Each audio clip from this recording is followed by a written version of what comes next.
it's a northern thing, like saying, "How are you, Chuck?" Yeah. And she called the sergeant Chuck, and the sergeant said to my brother, "Your mum, you know, she's called up and asked if you can not go." Which, of course, you know, I mean, we'll see how it goes. What? What do you mean? Why did the sergeant even entertain this? Well, Pilkington, come here.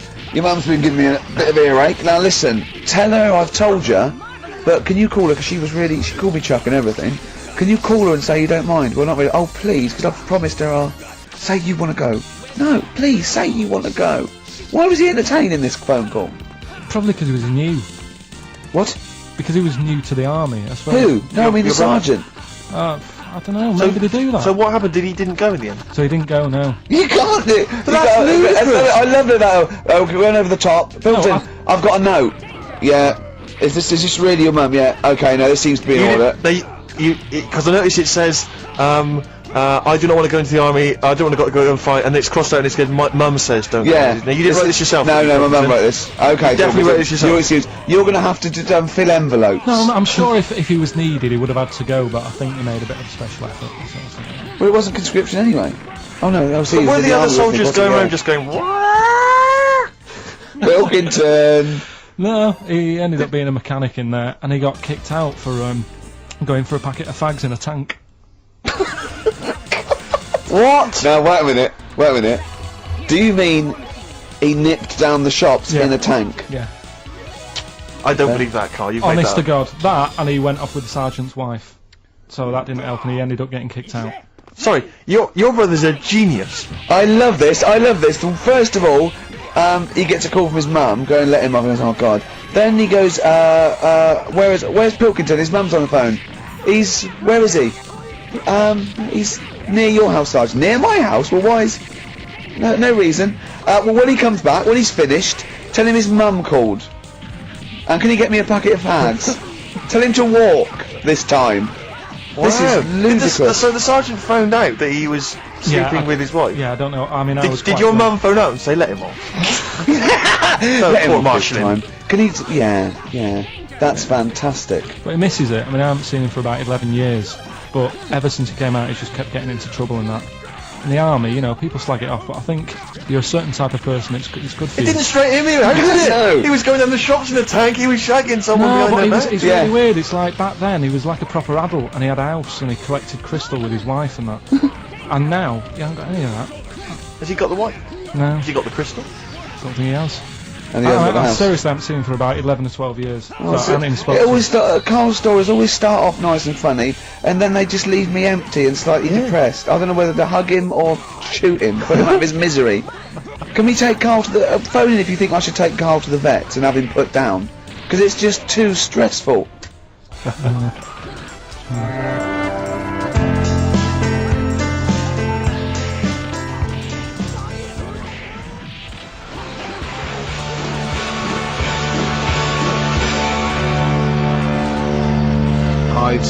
Main offender, XFM 104.9. Wow, it's that time in the show where I test Carl on his homework.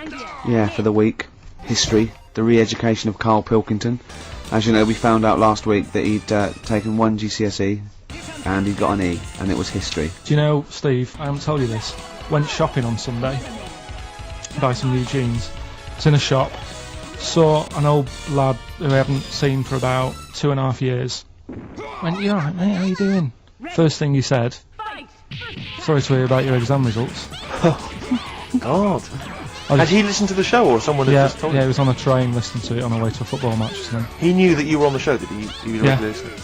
First thing he said, wow. So sorry about your exam results. Haven't people have been coming up to you in the station going, you alright, do you want to talk about it, or...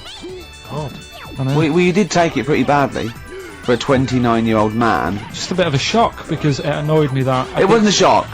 You knew you hadn't got any. No, I thought I'd have got a bit more than that. I wasn't expecting, you know... But you didn't even think you took history, so that must have been a bonus. Yeah, that's what my girlfriend said. Yeah. So, well, but didn't she say something quite philosophical, which was like, you know, you didn't even have an E this morning? Yeah, she said yesterday, you know, you didn't have anything today. Exactly. Which was good. Yeah. But anyway. Anyway, okay then, well, you were tested on Che Guevara. Right, Carl. We should hang on. We should just remind people what happened because This is a little series. I've got a lot of these little books, right? They're about like 2.5 inches long by about 2 inches wide. Those tiny little things you see in the sort of on the front counter of Waterstones or Smiths, and it's the Life and Times. It's a series of all the greats in history. Last week you read about Rasputin. You wasn't impressed. No. This week, this book's a little bit thicker than the Rasputin one. no, it's the same. I think was it? Maybe the writing's So you're smaller. writing or something. But okay, Che Guevara. Who was Che Guevara? Just now, you learnt to pronounce it, right? And how did you remember? You told me the week how you remembered what his name was. Che is like shake, and his surname is like guitar. Right. Shavara. Okay. But anyway, right. Tell us what you know, and I will ask. Right. First of all, his name isn't really Che. Right. It was something else, and Che means buddy in wherever he's from Argentina. Right. That's right, isn't it? Yeah. Yep. Right. So anyway, he was born, and he was. By the way, Carl's not reading this from a book now. This is all out of his own head. This is not pre-planned notes. No, this is. I mean, I know it sounds written, but he's just ripping Right. Here on we this. go. Here we go. Go on. He was born. He had bad asthma as a kid. Right. Which I thought was quite interesting because they didn't have cars and that back then, and that's what they're blaming asthma on these days. The bad build-up of traffic and that. Well, they did have cars, Carl. Not as many as they have now. Okay. So that was something I picked up early in the story. He had asthma. Yeah. His dad was into he wasn't a politician or anything, but he was, they were into the politics. Sure. So he sort of grew up around a family who was into, watching the news and that, and keeping up to date on what's going on in the world. So that sort of rubbed off on him. He went to school. He was doing stuff on medicine. Yeah. Yeah. He wanted to be a doctor, or he thought he did. Yep. Anyway, he learned really quick. He did like 6 months work in about 3 months, so he could have some time off school or something. Right. So he took that time off and went to travel South America with his mate Okay. on a motorbike. Yep. Yeah. And he saw all this bad going on in the world. And he thought, oh, this is bad. This. Yeah. I could do something here. I could change this, make it a nicer place to live. So he said, what I'm going to do is join a gang that sort of is against the like the government. Yeah. Right. Right. Am I right so far? Yeah. You're doing very well. Right. And the woman who he met, who was like running this gang, is a woman called Hilda, who he later married. All right. And Hilda introduced like the head cheese of the gang, who wanted to change things. Okay. And so she said like this is I think his real name was Engelbert or something like that. Ernesto. What? Ernesto. She said this is Ernesto. He does medicine. Should have him in our sort of army. So when there's injuries and that, he can make people better. Yeah. So he said, yeah, all right then. So he joined the gang and they went like went to sort of. I'm chopping it down a bit. No. Sure. You're condensing this. It's not in real time. No. So anyway, so they go. Feels like it. You see, this is why I just wanted you to ask me questions. Well, listen. Let's cut to the chase then. So, Okay, obviously, he made his name as part of the Cuban Revolution. Yeah. Yeah. Do you know what date that was? About. No, I don't. Okay. And obviously, so he was a big involvement in that. Yeah. In which country was he caught? It was caught in Bolivia. Yeah. How did he die? They executed him. Yeah. They shot him, and his last words before he died, right? The guy's there with the gun, and he wasn't scared. He wasn't like crying or anything. He said to the bloke with the gun, he said, "Go on, shoot me. Be a man." Yeah. He said, Yeah. and they shot him. And did it tell you what happened to him after that? His dead body? No, but Suzanne was telling me about this the other night. She said there's more to it than that. They stuck it in a glass coffin, didn't Yes. they? Well, no, but before that, they cut off his hands and his feet. And sent them to the. No, and because they buried them in different places, and then they buried the body. I think they might have sent the hands to Fidel, but they buried him in an unmarked grave because they didn't want anyone to start using his grave or his tomb as a place of martyrdom. But of course, that just made him even more of a martyr because no one knew where he was buried. So it just meant that he was Yeah, but even that more wouldn't of work anyway, because if they did find out, that's more places people can go and sort of grieve. Do you know what I mean? If you've got all these different graves, What with different parts of his body? well, you've got a foot over there, and it's like, well, you know, oh god, His head over there. thanks for what Sure. you're doing. Yeah. So all in all, essentially, what's your summary of Che? yeah, you like him more than Rasputin, don't you? A lot better bloke than Rasputin. I can understand why he gets one of those little books. Well worth knowing about, and good bloke. Did a lot, you know. Crammed a lot into his short life. Yeah, but yeah, interesting bloke.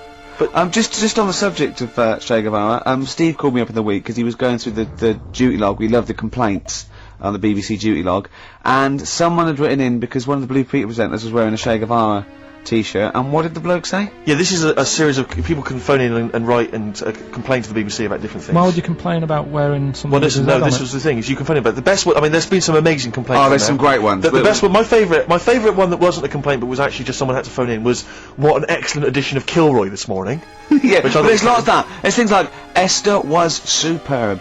Woman call one. Woman called. There was a brilliant one I remember once, which was Robbie Williams was wearing a Nike T-shirt on Top of the Pops last night. Product placement on the BBC. It's just all So things like pathetic. that. Yeah. But anyway, this was one phone call. There was a presenter on Blue Peter. She was wearing a T-shirt with Che Guevara's face on it, Right. and someone had written in and said, or someone had phoned in and said, very worried to see a presenter wearing Che Guevara's face on a T-shirt. Are you trying to turn my children into communist revolutionaries? Yeah. Imagine that. Imagine who's thinking that. Who's bothering to phone up with that information, Carl? Yeah. Who knows what they're going to say about this show?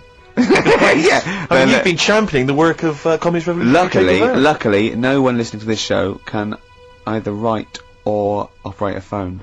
So I think we're pretty safe. So thumbs up for Che Guevara. Yeah. Well done to Carl there. Yeah, no, I thought it was I did brilliant. alright, didn't I? But the thing Yeah, is, you keep saying to us you don't understand why history's interesting, and yet you're clearly interested by that. You remembered that Carl. information. I've got another. Yeah. I've got a few in the series. Can I give you your next week's homework? Go on. There you go. Oh, Read it out. Hitler.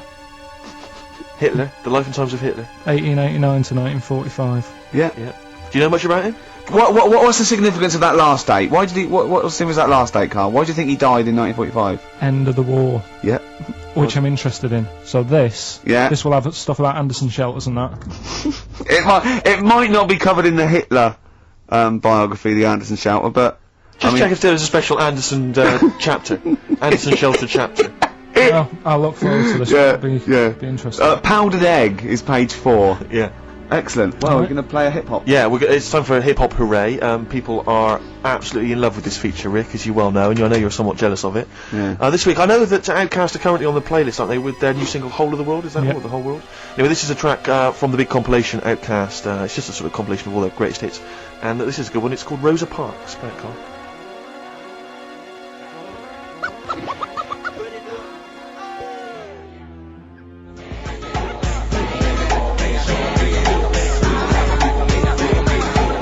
From their greatest hits album, that's Outkast, and a track called Rosa Parks. Like it. Yeah, enjoy it.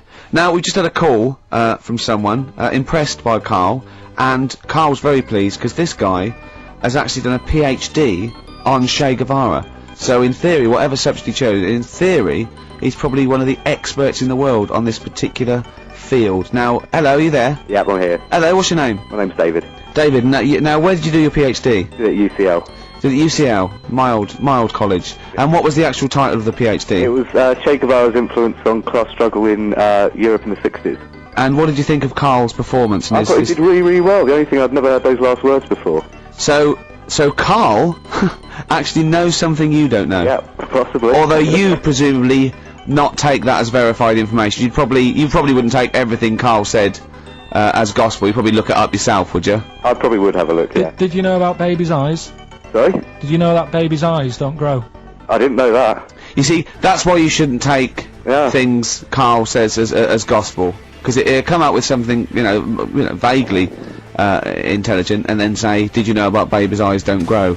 Any questions that you'd want to test Carl on? Any thoughts? Any things he missed there on the history of Che Guevara? I think he did really well, and I think he should be congratulated. Because Carl has problems with understanding why people are interested in history, and even though he's been reading these books, he keeps saying, "Why does anyone care about history? Why is it important?" What would you say to Carl? I think he should maybe then look at who Che Guevara did influence and why he still influences people today.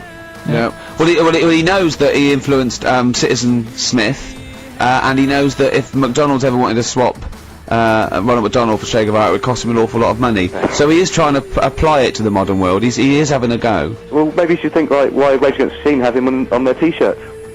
Good point, Carl. What do you think of that? What do you think they have him on the T-shirts, Carl? I don't know, maybe that was the design of the T-shirt. Maybe they wanted another T-shirt. Maybe they wanted Ronald McDonald. But didn't have any in. Sure. And they said, oh, we'll have that one there then. Well, thanks very much. Dave, just before you go, do you think Carl would be an interesting subject for a PhD? Yeah, very much so, yeah. Okay, well, well, if you're not Well, hopefully one day you'll become a professor and you can maybe set that as some I could coursework. do, yeah. Carl Pilkington. Imagine that. Cheers, Dave. Imagine having an MA in Carl Pilkington. Thanks very much, Dave. Okay, bye. Cheers, Oh, bye. that's good. My teachers never did that. What, encouraged you in that way? Never said well done. So, Really? Yeah. But you never showed up. Yeah, No, but you they have to be in always- the same room, They were too really. busy saying, who are you? yeah. No, but Mrs. Matthews, me head teacher. Oh, let's Sure. not lay into Matthews again. Oh, Not getting anything. not Matty She Matthews, said not I'd never- Grimble Matty Matthews. we I'd used to call never her. be a high flyer. If she could see you now.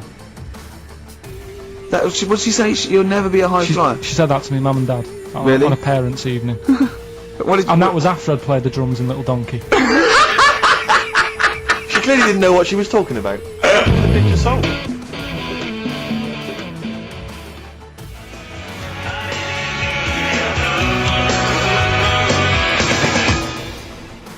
REM with Orange Crush on XFM 104.9.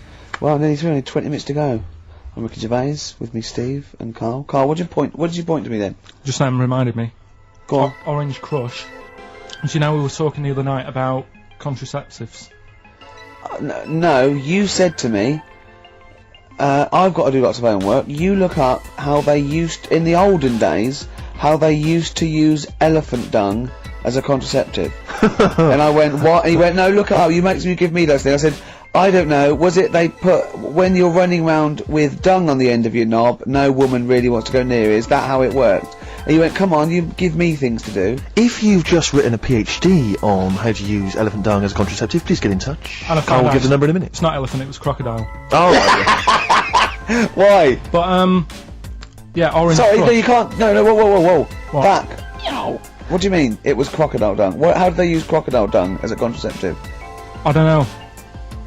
Right, go on, Orange Crush, yeah. So Orange Crush, what it was, I was trying to look up that thing about crocodile stuff, using it, and I came up with another one saying that they used to use a lemon, sort of shaped right, and the put it on, and the citric Citric acid. in it Kill the would sperm? kill the sperm. Right. So they would wear the lemon on the end of the knob. Was that whilst- erotic?